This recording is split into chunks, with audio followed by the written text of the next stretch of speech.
పూర్ణిమ prints ఆషాఢం sale flat 30-60% discount ప్రతి 5,000 రూపాయల కొనుగోలుపై ఒక చీర ఉచితం.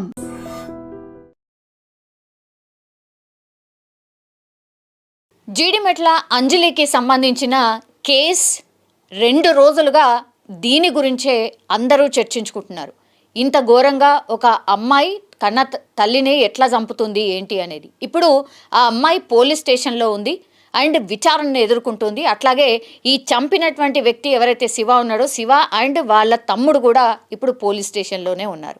కానీ వీళ్ళు ఎంక్వైరీ చేస్తున్నప్పుడుగా చెప్తున్నటువంటి విషయాలు ఒక్కొక్కటి కూడా అంటే ఆమె బాల్యంలో అసలు ఏం ఫేస్ చేసింది, ఆమె ఎదుర్కొంది ఏంది, అప్పటి నుంచి కూడా ఈ అమ్మాయిని ఎక్కడ కూడా కరెక్షన్ చేయకుండా ఇది కాదు ఇది కరెక్ట్ అని చెప్పేవాళ్ళు ఎవరూ లేనందువల్లే ఇదంతా జరిగినట్టుగా కూడా పోలీసులు కొంత అనుకుంటున్నట్టుగా మనకున్నటువంటి సమాచారం. ఎందుకంటే ఫస్ట్ యాక్చువల్లీ నేను నిన్న కూడా చెప్పిన ఈ అంజలికి 2 మ్యారేజెస్ అయ్యాయి. ఫస్ట్ హస్బెండ్కి సంబంధించిన కూతురే ఇప్పుడు ఈ పెద్ద అమ్మాయి ఎవరైతే తల్లిని చంపిందో ఆ అమ్మాయి. సెకండ్ అమ్మాయి వచ్చేసి తల్లి మృతదేహం దగ్గర ఎవరైతే ఏడుస్తున్నారో సెకండ్ హస్బెండ్ వాళ్ళ పాప. సో ఇద్దరు కూడా ఆడపిల్లలే. ఫస్ట్ హస్బెండ్ యాక్చువల్లీ ఆయన సూసైడ్ చేసుకొని చనిపోయినట్టుగా మనకున్నటువంటి సమాచారం. ఆ తర్వాత నెక్స్ట్ హస్బెండ్ మొన్న ఒక సంవత్సరం క్రితమే యాక్సిడెంట్లో చనిపోయాడు. సో పిల్లల ఆలనా పాలన చూసేవాళ్ళు కావచ్చు, లేదంటే రెస్పాన్సిబిలిటీ తీసుకునే వాళ్ళు కావచ్చు, వీళ్ళు లేకపోవడం వల్లనే ఇప్పుడు ఈ పెద్దమ్మాయి మీద అది ఎక్కువ ప్రభావం చూపించింది అన్నటువంటి మాట కూడా పోలీసుల విచారణలో తేలుతున్నట్టు స్పష్టంగా మనకైతే అర్థమవుతోంది. యాక్చువల్లీ ఈ అమ్మాయిని విచారణ చేసినప్పుడు ఆమె బాల్యం ఏంటి, ఆమె ఏమేం ఫేస్ చేసింది ఏంటి అనేది కూడా పోలీసుల విచారణలో చెప్పిందట. ఫస్ట్ యాక్చువల్లీ ఆ తల్లి మీద ఆమెకు అసలు ప్రేమనే లేదు. ఎందుకంటే 7వ తరగతిలోనే ఆమె పోలీస్ స్టేషన్కి వెళ్ళి ఇదే తల్లి మీద అంజలి మీద ఒక రిపోర్ట్ ఫైల్ చేసింది. అదేంటి కంప్లైంట్ ఫైల్ చేసింది. అదేంటి అని అంటే నా తల్లి దగ్గర నేను ఉండలేను, ఆమె తిడుతుంది కొడుతుంది కాబట్టి నేను ఉండలేను అంటూ ఆమె 7వ తరగతి ఉన్న టైంలోనే వెళ్ళి కంప్లైంట్ చేసింది. అంటే ఎంత అయిష్టంగా ఇప్పుడు ఆ తల్లితో పాటు ఆ పిల్ల ఉంటుంది అనేది అక్కడే అర్థమవుతోంది. అంటే ఏ స్టేజ్లో 7వ తరగతిలోనే ఆమె పోలీస్ స్టేషన్కి వెళ్ళి కంప్లైంట్ చేసింది అంటే 4వ తరగతో 5వ తరగతి నుంచే ఆమెకు తల్లి అంటే అసహ్యం. ఇది స్పష్టంగా మనకైతే అర్థమవుతోంది ఇక్కడ. ఇప్పుడు 7వ తరగతినే ఆమె వెళ్ళి కంప్లైంట్ చేసిన తర్వాత పోలీసులు మందలించి మరీ 7th క్లాస్ అంటే జస్ట్ 12-13 ఏళ్ల టైంలోనే ఆమె కంప్లైంట్ ఇవ్వడంతో ఆమెకు కౌన్సిలింగ్ చేసిర్రు. అట్లాగే ఫ్యామిలీ మెంబర్స్ని పిలిపించిండ్రు. మీ దగ్గర పెట్టుకోకండమ్మా, ఆమెను తీసుకెళ్ళి ఇంకో చోట పెట్టండి అని పోలీసులు చెప్పడం. ఆ తర్వాత ఆమెను ఈ అంజలి వాళ్ళ చెల్లెలి దగ్గర గుండ్లపోచంపల్లిలో ఆమె ఉంటుంది. సో ఆమె దగ్గరనే ఒక 2 ఏళ్ల పాటు ఆమె దగ్గరనే ఉంచుకొని ఆమెని చదివించినటువంటి పరిస్థితి. ఇప్పుడు ఈ పెద్ద పాప ఎవరైతే ఉన్నారో జస్ట్ 3 నెలల క్రితమే తల్లి దగ్గరకు వచ్చింది. 3 నెలల క్రితమే తల్లి దగ్గరికి వచ్చినప్పుడు కూడా అయిష్టంగానే వచ్చింది. అండ్ దానికంటే ముందే ఇప్పుడు ఇన్స్టాగ్రామ్ పరిచయం శివతో పాటు ఉంది కాబట్టి 8 నెలల క్రితం నుంచే ఆయనతో ఉంది కాబట్టే ఇప్పుడు పక్కాగా ఆమె శివతోనే పరిచయం ఏర్పరచుకోవడానికి కావచ్చు, లేదంటే ఈమె నా తల్లిని అడ్డు తొలగించుకోవాల్సిందే, నా తల్లిని చంపేస్తే కానీ నాకు అడ్డు తగలదు.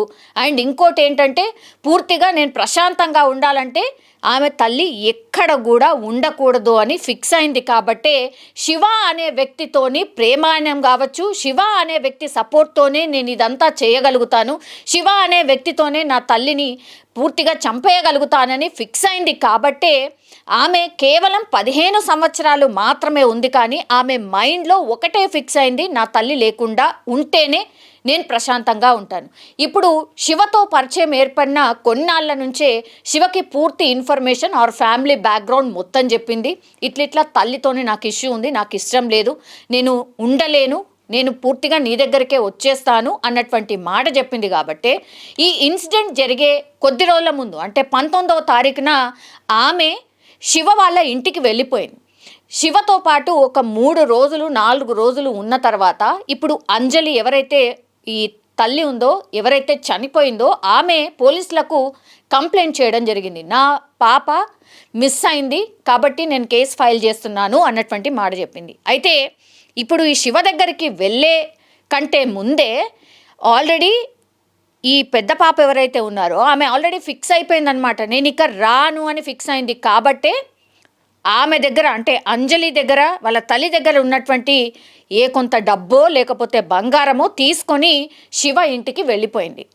వెళ్ళిపోయిన తర్వాత ఆమె ఎక్స్పెక్ట్ చేయలేదు నిజంగా వెతుకుతుందనో లేకపోతే నన్ను మళ్ళా బ్యాగ్ తీసుకొస్తారనో అనుకోలేదు. వెళ్ళిపోయింది కదా, ఇంకా వెళ్ళిపోయింది అనుకుంటుంది. ఎందుకంటే రోజు ఈమె వల్ల ఒక టైప్ ఆఫ్ టార్చర్ అనుకోండి. రోజు నా తల్లి నన్ను కొడుతుంది, రోజు నా తల్లి నన్ను తిడుతుంది, కాబట్టి నేను ఈ బాధ భరించలేను అన్నటువంటి మాట తల్లికి డైరెక్ట్గా చెప్పింది. ఇప్పుడు పోలీస్ స్టేషన్లో పోలీసుల విచారణలో అదే చెప్తోంది ఆ అమ్మాయి. సో ఆమె మైండ్లో ఫిక్స్ అయిపోయింది, తల్లి నో, నాకు అసలు అక్కర్లేదు, ఆమె లేకుండానే నేను బాగుంటాను అని ఫిక్స్ అయిపోయింది. కాబట్టే శివ సపోర్ట్ తీసుకొని వాళ్ళ తల్లిని చంపాలనుకుంది. అందులో భాగంగానే ఈ ప్లాన్ని ఇంప్లిమెంట్ చేసింది. శివతో పరిచయం ఏర్పరచుకోవడానికి కావచ్చు, ఇంకేదైనా కావచ్చు, వాళ్ళ ఇంటికి వెళ్ళిపోవడం కావచ్చు, ఇవన్నీ చూస్తుంటే పక్కాగా ఆమె తల్లి నుంచి విడిపోవాలనుకుంది, ఆ తల్లి లేకుండా ఉండాలనుకుంది. కాబట్టే ప్లాన్ ప్రకారమే శివతో పరిచయం ఏర్పరిచినట్టుగా ఆమె విచారణలో చెప్పినట్టుగా కూడా పోలీసులు చెప్తూ ఉన్నారు. అయితే ఇప్పుడు శివ అనే వ్యక్తి కేవలం 18 or 19 years, అంటే టీనేజ్. కాబట్టి ఆ వ్యక్తికి కూడా మనకు తెలుసు కదా, అంత డిసిషన్ మేకింగ్ ఉన్నటువంటి ఏజ్ అయితే డెఫినెట్లీ కాదు. ఈమె చెప్పడం, ఆ తర్వాత ఆయన కూడా అదే ట్యూన్లో ఆర్ అదే మైండ్ సెట్లో ఉండడంతో ఇప్పుడు కంప్లీట్లీ ఈ ప్లాన్ని ఇంప్లిమెంట్ చేసినట్టు లెక్క.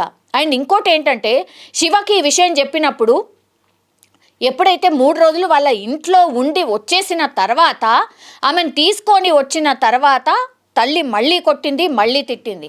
ఇంకా లాభం లేదనుకుంది, ఇంకా నా తల్లి లేకుండా చేయాల్సిందే, చంపేయాల్సిందే అని ఫిక్స్ అయ్యారు. లేకపోతే మన ఇద్దరిని కలవనివ్వదు, మన ఇద్దరిని పెళ్లి చేసుకోనివ్వదు, కాబట్టి ఈ తల్లిని చంపేయాల్సిందే అని ఫిక్స్ చేసిందట. శివతోని మాట్లాడినప్పుడు శివకు చెప్తే, అదేంటి నువ్వు అట్లా చేయకు, అట్లా మాట్లాడకు, కూర్చుందాం, మాట్లాడదాం, ఏదన్నా చెప్పినా సరే ఇంకా ఆయన మాట వినట్లేదు అన్నప్పుడు ఇంకా బెదిరింపులకు దిగిందట.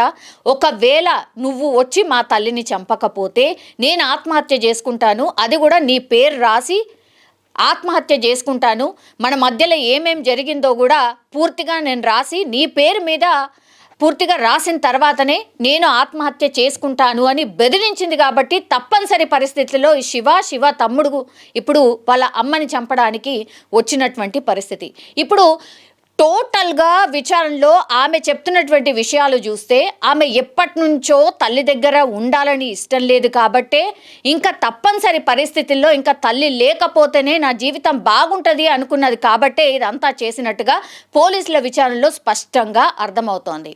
కాబట్టి ఈ కేసులో ఒక్కొక్క విషయం, ఆమె బాల్యం నుంచి ఇప్పటి వరకు జరిగిన ఈ విషయం అంతా కూడా పూర్తిగా విచారణ చేసినప్పుడు పోలీసులు కనుక్కున్నటువంటి సాక్ష్యాలు ఇవి అనుకోండి, నిజాలు ఇవి అనుకోండి. ఇప్పుడు ఇంకో ట్విస్ట్ ఏంటంటే, యాక్చువల్లీ శివ వాళ్ళ మమ్మీ ఏం చెప్పింది, అవును చంపేయడం బెటరే, చంపేస్తే అయిపోతుంది, నిజంగా చంపడమే ఆమె అమ్మాయి చెప్పింది కరెక్టే అన్నటువంటి మాట చెప్పింది. ఇప్పుడు ఇక్కడే సస్పెక్ట్ చేయాల్సినటువంటి అంశం, అసలు ఎందుకని శివ తల్లికి ఏం కోపం, శివ తల్లికి ఎందుకని వీళ్ళ అమ్మ మీద ఎందుకు కోపం ఉంది అనేదే ఇప్పుడు అసలైన ట్విస్ట్. అందుకని ఇప్పుడు ఎవరైతే అంజలి వాళ్ళ సిస్టర్స్ ఉన్నారో లేకపోతే వాళ్ళ బంధువులు ఎవరైతే ఉన్నారో ఇప్పుడు శివ వాళ్ళ అమ్మ మీద కేసు ఫైల్ చేయబోతున్నారట.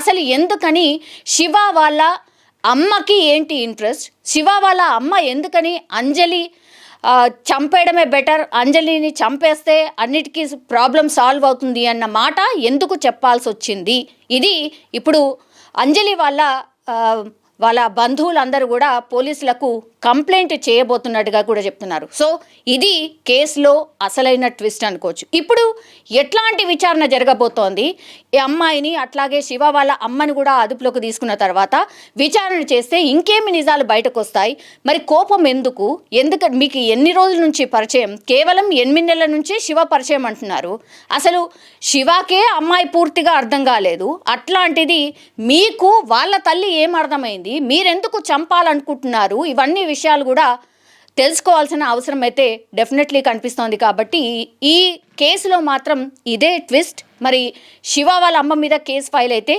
పోలీసుల యాక్షన్ ఏముండబోతోంది, పోలీసుల విచారణలో ఇంకెన్ని నిజాలు బయటపడతాయో చూడాల్సిందే.